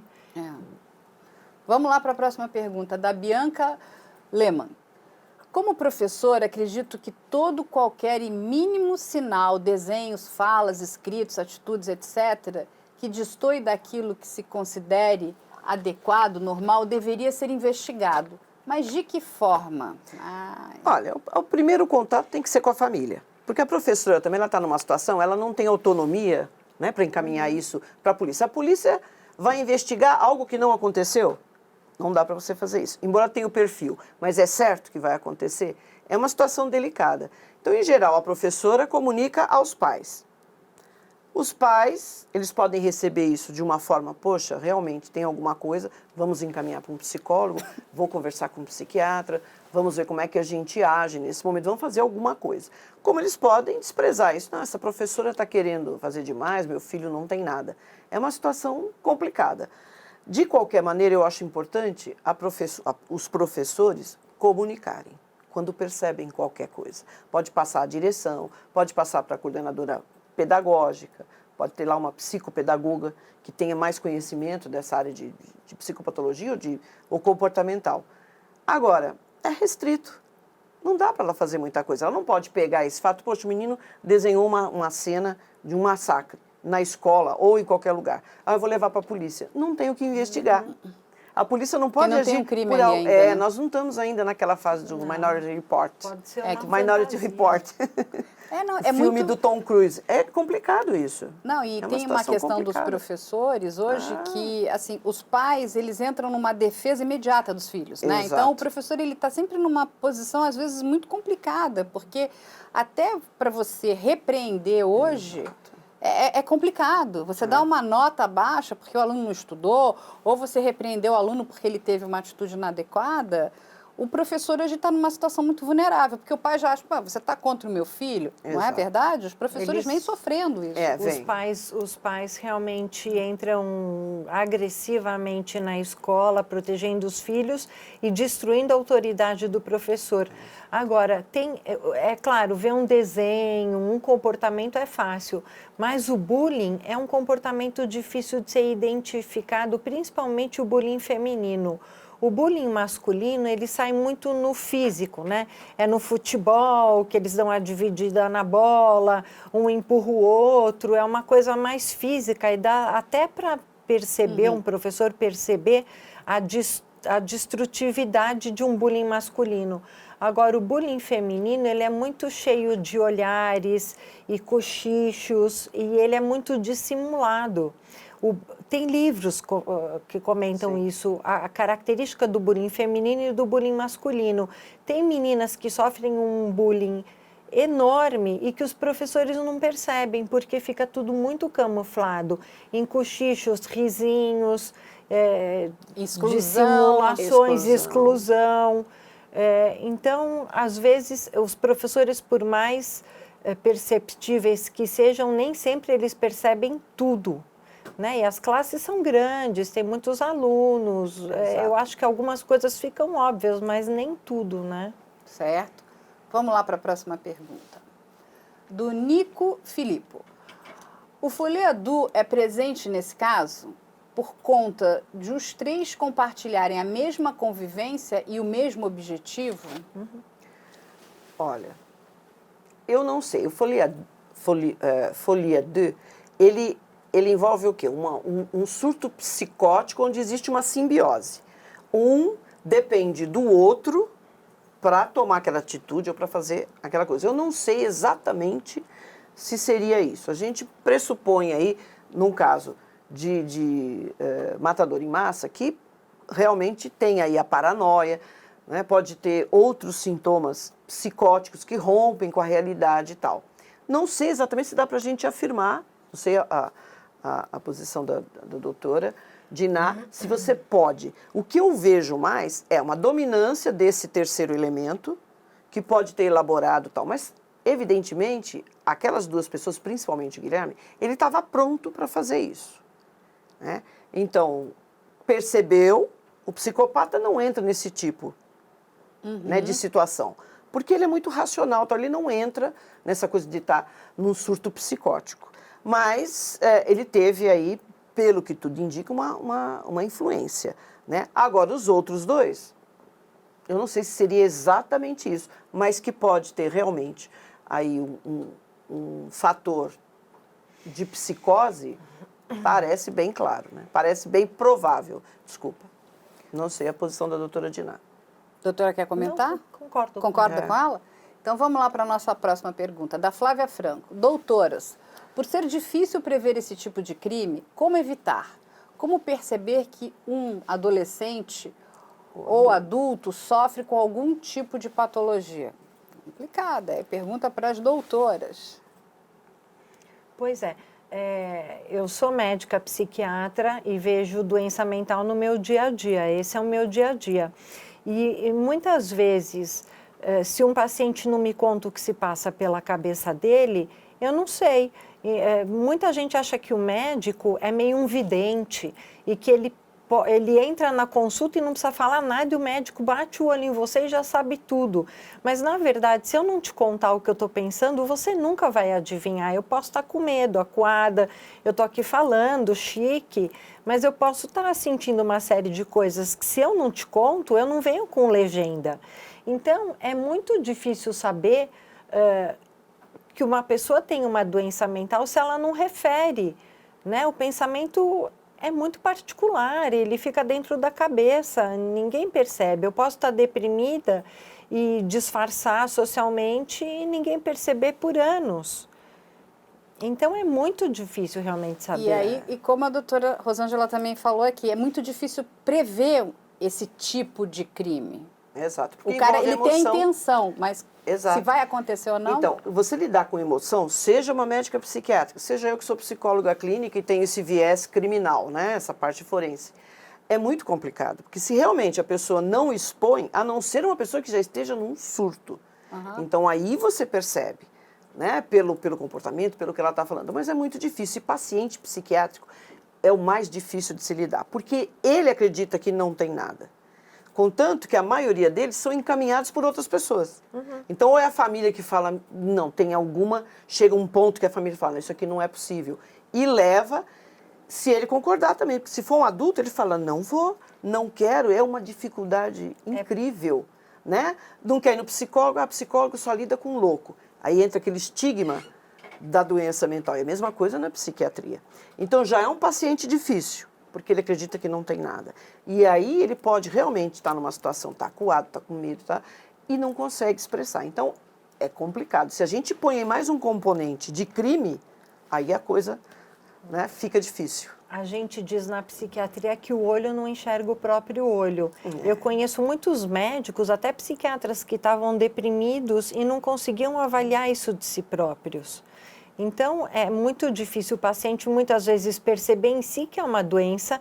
Eu não acho que o Guilherme, o Luiz Henrique e o partícipe acham que eles são doentes e estão fazendo alguma coisa patológica. Aquele é o mundo normal deles. Aquilo, né, é o normal. O Aquilo, anormal somos nós, o resto. Sim, o resto que é agressivo e o resto que está fora do script, eles estão no script deles. É dentro daquela realidade que eles, né, criaram. E eles pensam exatamente assim, não. Eu estou certo. O mundo está errado. O mundo está errado, não é você. É você que não entende, você não está observando que isso está acontecendo, que aquele indivíduo... Né? Eu tive muito contato com pessoas assim, inclusive no surto, ele fala, não, você que não está vendo, olha aqui o que aconteceu, ele tem uma lógica dentro dele. Toda deturpada. Toda deturpada, mas dele. Né? Vamos lá para a próxima pergunta, que é da Nayara Araújo. Aqui em Brasília, um garoto estava planejando um massacre na escola dele. A mãe alega transtornos mentais. A investigação começou a partir da polícia dos Estados Unidos e repassando para a coordenação de inteligência do Ministério de Justiça de São Paulo e da Polícia Civil do Distrito Federal. Olha que interessante, né? Deixa eu só dar um adendo aqui. O promotor, quando deu a entrevista para a gente, ele nos disse que, no caso do massacre de Suzano, não teriam interligações com outros crimes, né? Que é uma das preocupações da polícia, né? Da linha de investigação, é cortar esse mal logo pela raiz para que isso não vire um efeito dominó. Sim. Olha, divulgação, tanto de suicídio quanto detalhes sobre esses crimes, é claro que influenciam. Né? Contanto que a gente tem um cuidado, isso já é histórico, tem-se um cuidado muito grande em divulgar dados de suicídio e número, porque leva realmente as pessoas que podem estar, né, com essa ideação suicida a encorajar. A mesma coisa com esse tipo de crime. Tá? Não se deveria passar tanto assim. No caso Isabela, não tem nada a ver, mas o tal do corte na tela. Vocês não imaginam a quantidade de casos que nós tivemos que atender assim, inclusive com corte de tela, a mesma configuração. Tá? De pessoas... Pessoas têm ideias erradas, né? Exatamente, são motivadas por isso. Isso é um fator. Então, o fato de você ficar divulgando principalmente detalhes e o que foi, como a mídia costuma fazer aqui, né? Vira uma histeria coletiva. Agora, é interessante isso, porque me parece que a escola, posso estar enganada, essa escola de Brasília, ela tinha uma ligação com os Estados Unidos. Eu não sei se é uma escola bilíngue ou uma escola americana que existe aqui. Por isso que, lembra que eu comentei que em outros países, principalmente nos Estados Unidos, eles já têm um programa de inteligência que percebe algumas coisas que podem estar ligadas a cometimento de crime, alguma coisa assim. Me parece que foi isso. Precisa... Nayara, eu não tenho certeza, eu estou falando porque pelo que eu li. É uma escola que tem ligação, alguma coisa com os Estados Unidos, por isso que dos Estados Unidos veio a informação, olha, está acontecendo isso. Por alguma coisa que foi falado na internet, trabalho de aluno, eles já têm profissionais que ficam de olho nisso. Até pelo que acontece nos Estados Unidos mesmo, né? Isso é ótimo, né? Que bom. Deveria, né, ocorrer. Próxima pergunta, da Bianca Lema. Nesses casos nos quais se sabe a autoria e meios, com qual enfoque se dá e que dá para pensar, com qual enfoque, né? É realizada a perícia do local, ou como se dá a investigação em local? Ela está perguntando da perícia, né? Da perícia. Olha, não tem assim procedimentos específicos nesse caso, porque o perito vai chegar ao local, ele vai encontrar uma série de corpos, né? Ele vai ter que levar a perícia normalmente, nesses casos, envolvendo crimes contra a pessoa, mas nada impede o perito de coletar ali informações. Tem um tópico dos laudos que nós sempre utilizamos no núcleo, né, enquanto nós trabalhamos lá, que é assim, outras verificações. Nessas outras verificações, o perito pode colocar todas as impressões e informações que ele teve ali, que podem ser úteis. Pode parecer que no momento aquilo não é útil, mas no futuro, no decorrer da investigação, aquela informação que você colocou vai ajudar. Tá? Então, os corpos, o que eu preciso fazer em termos de perícia? Desde a descrição do local, a disposição de mobília para indicar se houve contenção, luta, né, os tipos de arma utilizados, os ferimentos nos corpos, se tem relação com os instrumentos do crime que nós encontramos no local. Isso já faz parte da perícia em qualquer caso. Tá? E é claro que vai ficar configurado aí, né, um homicídio múltiplo, pelo menos. Tá? A perícia em si, ela não vai buscar se aquilo, qual a personalidade ou a patologia que está por trás daquilo. Isso não é trabalho da perícia. Tá? Isso não é trabalho da perícia, mas ela pode dar informações importantes para que profissionais façam isso. O perito, ele vai se ater a elementos materiais, Bianca. E a investigação vai levar em conta tudo. Nada impede que um delegado, ou já na fase processual, um promotor ou juiz, entre em contato com um psiquiatra forense ou com um psicólogo forense para que passe essa informação. Né? É o mais adequado. O perito em si, ele vai se ater a elementos materiais. Tá? E nada impede que na investigação o próprio delegado pode pedir esse tipo de colaboração. Nada impede para isso, para ele poder entender o caso. Muito bem. Vamos lá, Danaera Araújo. Vocês sentem que existe um aumento de tentativas e de casos concretos de massacres no Brasil, já que houve tentativa em Brasília e em Cabo Frio, no Rio de Janeiro? E nós temos vários casos já, né? Na verdade, se não me engano, esse atentado em Suzano foi o 9º caso, né? O 9º caso no Brasil, mas eu não sei dizer se há uma curva ascendente, se há uma tendência. Nos Estados Unidos eu sei que isso é muito comum. Ter ataques em supermercado, é cultural, é a cultura deles, né? Tanto que se discute a facilidade, muito. Né? A facilidade com armas e a cultura. Como a doutora comentava, um empresário multimilionário num teto de um edifício, de um hotel de luxo, ataques de pessoas, mesmo que não sejam alunos a escolas, mas em supermercados, em bancos. E quanto mais se notifica, mais histeria coletiva se cria e mais ideias as pessoas acabam tendo esse respeito. Eu nem acho que no Brasil existam tantos casos assim, são poucos casos. Ainda bem. São. Um dos primeiros casos, se não foi o primeiro, é de um estudante de medicina em São Paulo, ele era da Bahia, foi um dos primeiros, que foi um ataque num cinema. Do Shopping Morumbi. Né? Na estreia do filme Clube da Luta. Sim, meu filho tinha acabado de sair do cinema. Do shopping. Atirador. Nós já tivemos alguns casos. Aquela que ficou conhecida como chacina de Realengo, típico, é que não se qualificava, não se tinha ainda esse conhecimento pleno do que é um serial killer, do que é um matador em massa. Então, muitos casos foram considerados como chacina, mas não são tantos assim, não. Ainda bem, Eu não percebo, pelo menos das estatísticas que eu tenho aqui no Brasil, de que isso esteja crescendo. Eu acho que em 10 anos esse é o 9º caso, dá um por ano, não é muito mais do que isso. Isso não me parece muito. Se a gente vê agora mesmo nos Estados Unidos... Longo, né? Nesse, um por dia, quase. 2021 já foram vários, vários. É uma coisa até difícil. E há muito tempo, né? De controlar, até por esse acesso errado, né, de armas. Você vai no Walmart enfim, você compra uma arma, uma É pessoa... poder aquisitivo. Tem até um documentário que mostra, né, uma pessoa com deficiência mental comprando uma arma no Walmart. Né? Columbine foi em 99, né? Sim. Desde então, são vários por mês, Vários. por dia. É uma crescente pavorosa. Não acho que isso ocorra no Brasil, não. Ainda bem. Vamos lá para a próxima pergunta, da Dé Ribeiro. Ama a doutora Rosângela. Desde o caso Isabela Nardoni. Parabéns ao programa, cada dia mais top esse programa. Que bom, né? Que bom. A gente também gosta da doutora Rosângela, da doutora Diná, elas são tops aqui. Todos aqui são parceiros muito bons, né, doutora? E hoje eu tive o prazer de ficar aqui com ela. Obrigada, Dé. Os casos. Aí qual é a próxima aí? Da Lígia Beccari. Como os pais podem proceder com as crianças que têm ideias homicidas? Como prevenir para que não aconteçam tragédias e possam se tornar adultos saudáveis? Aí, doutora Diná, uma boa pergunta. Aí. Pois é, eu acho que assim, ideias homicidas nem sempre são patológicas, né? A criança pequena que tem um descontrole da raiva, que está aprendendo a lidar com as suas emoções, tem ataques de birra, querem matar a mãe.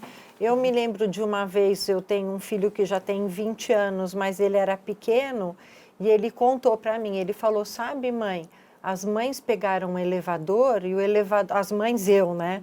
O elevador caiu e morreu. E o dos filhos subiu e viveu. Quer dizer, meu filho manifestou com 3, 4 anos uma ideia de que ele me queria ver morta. Então, isso faz parte do desenvolvimento psíquico da criança, querer que o pai morra, que a mãe morra e ter muito medo que o pai morra e a mãe morra e ter sonhos que os pais morrem.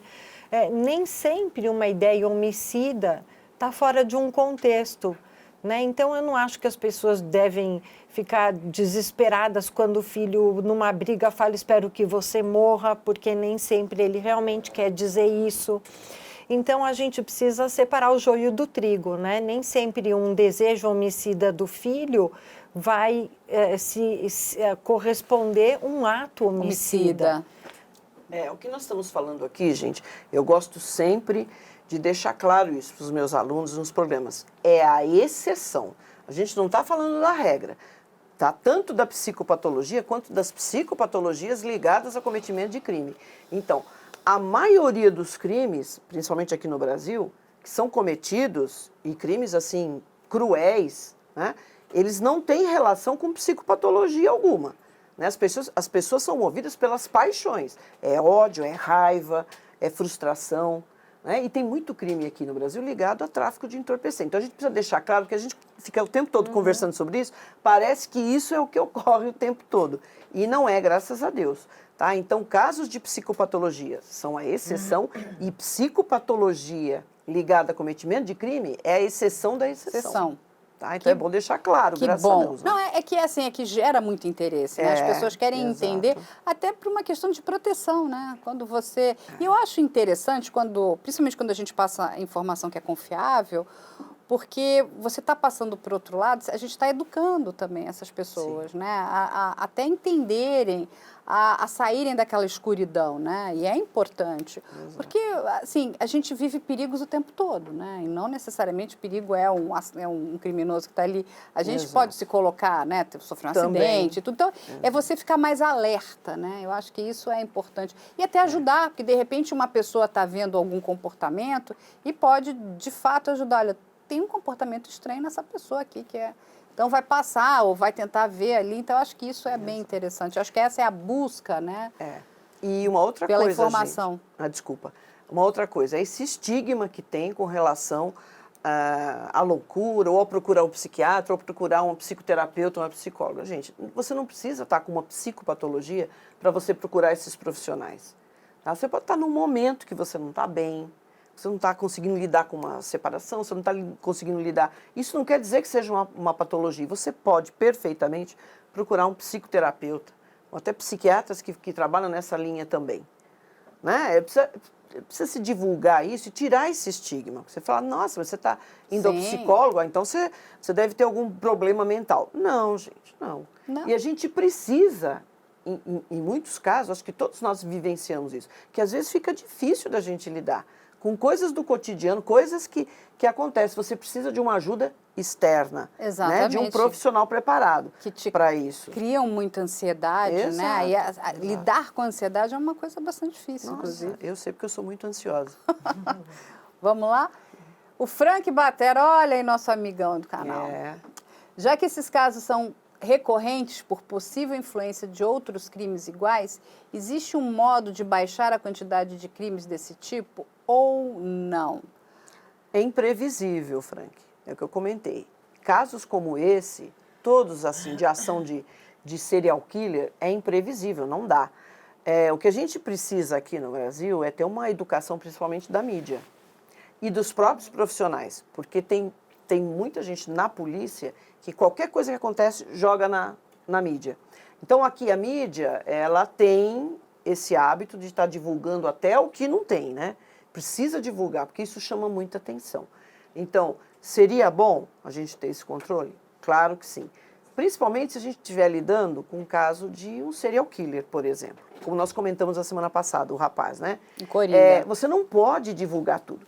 Tanto para que outras pessoas se sintam motivadas a isso, como também para proteger aquela investigação. Porque nós temos também a figura do copycat, né? Que ele pode pegar um caso, ele está afim de se livrar de uma pessoa e falar assim, bom, eu vou fazer direitinho como aquilo que está sendo divulgado na imprensa, que é aquele serial killer que está todo mundo procurando. Então eu vou matar da mesma maneira, eu vou seguir todo aquele procedimento para ficar na conta do outro. Né? Não sei se você entendeu. Então é uma medida salutar a gente não jogar tanta coisa na mídia. E hoje a informação é rápida, saiu, você está no celular, você está em todo lugar, né? Tanto que os casos de suicídio, gente que se joga na linha de metrô todo dia e a mídia não divulga para não estimular crianças que se matam. Eu tenho fontes de que na USP várias pessoas se mataram, não sai na mídia. Existe um pacto, eu imagino que existe um pacto da imprensa para não denunciar, para não falar sobre suicídio, senão virar a história do jovem Werther, né? Em que em 1900 o livro foi escrito por um alemão e criou uma onda de histérica de suicídios entre os jovens. Então tem um pacto da mídia de não ficar anunciando isso o tempo inteiro. Mas, de fato, a gente sabe, no metrô sempre tem um corpo estranho na linha, o metrô para, e a mídia não denuncia para não criar uma onda de histeria na população.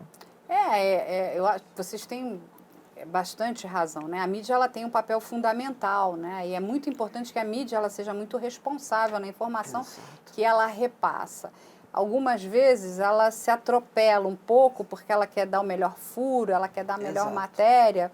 Eu lembro muito bem quando a gente começou a fazer a investigação criminal com a doutora Rosângela, lá atrás, o primeiro caso foi da Isabela Nardoni, e a doutora Rosângela, o doutor Laércio e a doutora Renata Pontes, eles explicavam para a gente que aquela investigação ela foi tão bem sucedida porque eles se fecharam. Em nenhum momento nada vazava para a imprensa. Porque qualquer informação que você vazasse, aquele caso ele tomou uma repercussão muito grande, né? Imagina, um pai jogando uma menina da janela, defenestrando, né? Que é a palavra correta. Aquilo, enfim, virou uma grande comoção. Todo mundo queria saber por que levou aquele pai, porque, enfim. E eles estavam num processo de investigação. E aquilo precisava ser encerrado. E é lógico que depois eles passariam as informações corretas, mas sem o sensacionalismo. Eu acho que o que eu posso dizer da nossa parte como mídia, o que é muito importante para a gente, inclusive, ajudar a diminuir esse tipo de crime, é tirar o sensacionalismo. Né? Porque quando a gente coloca essa força sensacionalista, né, isso dá essas ideias erradas. Olha o que eu vou fazer, né? Então eu vou virar, né? Então quando você coloca ele naquela posição dele, que ele é um criminoso, só isso, ele é só um criminoso. Esses dois rapazes, ou na verdade 3, né? Porque o terceiro está na Fundação Casa, são 3 pessoas más. É isso que eles são. 3 pessoas ruins. Né? Então vamos lá para outra pergunta. Temos mais uma pergunta aí da Adjane Pereira Gomes. triste demais todos esses massacres, é verdade. Houve também um caso na cidade de Janaúba, Minas Gerais, em 2017, cidade onde ela nasceu. Uma tristeza, é verdade. É o caso do Damião, que eu comentei. Que ele, infelizmente. Teou fogo. Sim. E a professora, inclusive, né, ela morre toda queimada para salvar aquelas crianças. Esses casos são sempre muito tristes, Adjane, né? E principalmente esses envolvem muito sofrimento também do autor. É que a gente fica com o crime, claro que é um absurdo você não, né, não se envolver e falar, poxa, por que eles fizeram isso? Mas nesses casos específicos também envolve muito sofrimento do indivíduo que cometeu o crime. Então, é terrível. Sofre todo mundo, a família de quem cometeu o crime, a família daqueles que foram, infelizmente, mortos por essas pessoas, né? Complicado. Bom, gente, eu queria aqui agradecer a doutora Rosângela, a doutora Diná. Aqui estão as mídias sociais delas, se vocês quiserem entrar em contato com elas, elas são aqui amigas do canal, vão voltar aqui outras vezes. Eu quero deixar um lembrete que toda entrevista do promotor, Dr. Rafael Ribeiro Duval, vai estar disponível aí para os membros. Então, logo assim que a gente terminar aqui a live, o nosso diretor aqui já está avisando que já está disponível para vocês. Vocês vão poder entender toda a linha de investigação, né, e como é que chegou a denúncia, né, nesse caso do massacre de Suzano. Então, está disponível para vocês.